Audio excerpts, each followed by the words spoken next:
Okay, guys, y'all know something that I haven't been recording? Nope, that's not it. It's this. Yeah, let's jump into it. Okay, guys, so no, we're not going to be talking about Saba. I have done, like, the past 2 videos for Power Rangers. I have, like, another 2 Power Rangers videos coming out. That's not what we're doing. I have not been recording the MK85, and it is almost done. I have 3 pieces left. Sorry for the noise in the background. I am reprinting the abs. I have the thighs to do. I have the cod piece to do. I'm almost done with it for printing it, guys. And today I'm going to be talking about how I'm going to be doing the arms, guys. So let's jump into it. Okay, guys, part 2, upon the other many things I have to do, is I have to redo this finger right here, guys, because I pulled too hard on it, and it broke. So, but let's just talk about the hands real quick.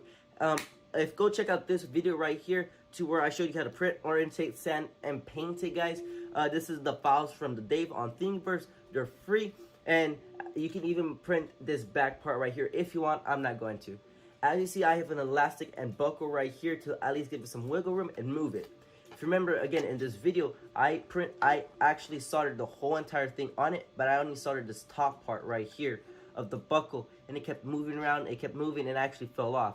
So I revised it, and I just cut this part right here, and I just soldered the buckle right here.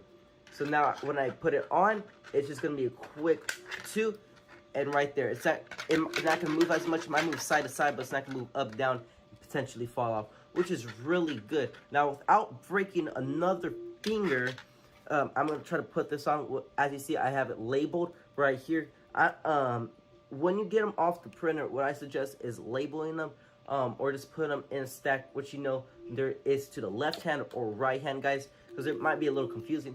But as you see right here, when I'm done sanding and priming these, I'm gonna solder the elastic in here, and boom, right there, nice fit. Put the thumb in there. What do you got? Put the pinky in here, as you see, guys, right there, and then I got the index finger right here. All right here, guys, as you see, it's pretty good, pretty comfortable, as you see, guys.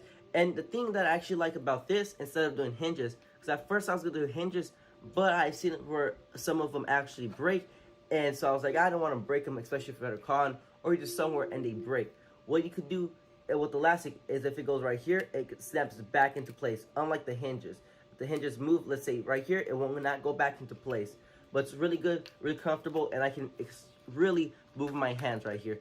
What I'm thinking about doing for the cover right here on the repulsor and the cover on the arc reactor is doing a resin mold or silicone mold, and I can make that shiny, buff it, really cool, so then I can put some lights behind it, and it won't just be a blank, empty space right here, guys. Also, for the right hand, and no, I don't have the right hand because I didn't prepare well enough, guys, to bring out the right hand because I'm sloppy, is, as you see right here, guys, I have the, I don't know how you say it, Start Gauntlet, because it's not an Infinite Gauntlet, it's like a Start Gauntlet right here, guys, which is in the Endgame, where he gets the stones right here, as you see right here, guys. And what I'm also going to do, too, once I put the electronics in, or you can even do it now, is the same exact thing that you did for the left hand for the left top, or you can easily do for the right hand, and just put it in there. Align it correct, make sure all the electronics are in there, and then that's when you can buckle it in and make it look good right here, guys. But again, same thing, I kind of want to resin cast or do a silicone mold so I can make the stones right here, guys, and then color them and put LED lights in them, which I think is gonna be really cool.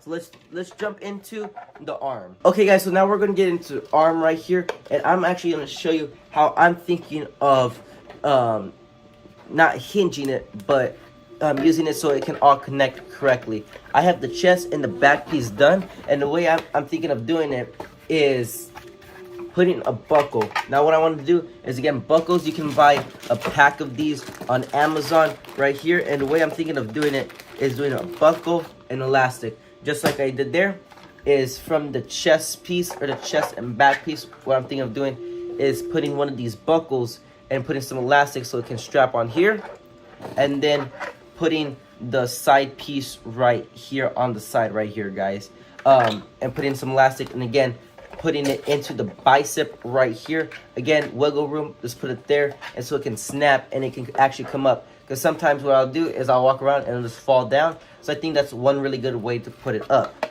Secondly, for the bicep, I think I might do the exact same thing again. Again, put it here. I have a lot of wiggle room in here. So again, just putting it right here to the side. And then I can just put it to the back right here. And then put one here. And then just call it a day like that. Now, also what I'm trying to do is, and this is very important, is sizing and scaling it.